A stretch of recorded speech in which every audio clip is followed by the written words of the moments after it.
Alright, y'all, I'm about to show you guys how I lay and slay my lace front wigs. First things first, I'm customizing my wig by removing the two side combs and just leaving the back comb. The side combs just add unnecessary bulk.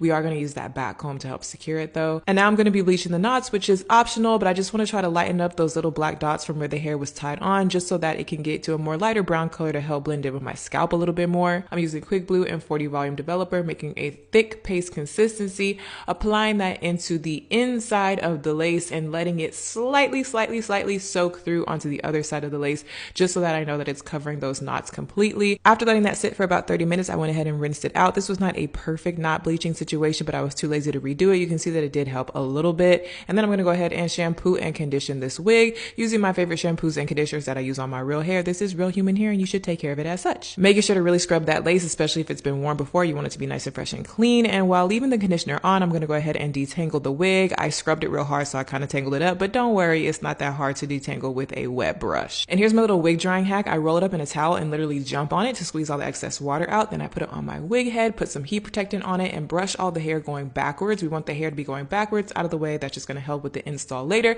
And then I put it under my hooded dryer to let it dry by itself while I go do other things. I highly recommend investing in one of these hooded dryers. When it's dry, I'm flipping it inside out and applying some liquid matte foundation to the inside of the lace, trying to help blend with my scalp color as well. Spoiler alert, this was the wrong shade of foundation. It ended up being a little bit too orange, so pick your color wisely. As you just saw, my hair is in a little curly fro, so I basically just slick it down to prep for my wigs. I just add some water, add some gel, add some growth oil, add some more gel, comb it through, brush it back, put it in a little tiny ponytail, and that's it. I don't need braids. I will have all my favorite hair products and supplies linked in my bio, so check that out. Now moving on to the actual wig cap, I'm using this nude colored stocking cap, putting it on just like you see everybody else do, cutting the ear hole so that we can get it in the right position, and using that Got2b spray to attach this to my head. I do about like a 3-inch section, partly on my hair, partly on my skin, making sure that it's really soaked, and then dry it and harden it into place. Once it's completely dry, I take powder foundation and cover up my hair in the front just so it looks more like scalp. We don't want that black hair showing through the lace. Instead of cutting the excess cap like you normally see people do, I'm actually going to cut a hole right near my hairline and then cut along my hairline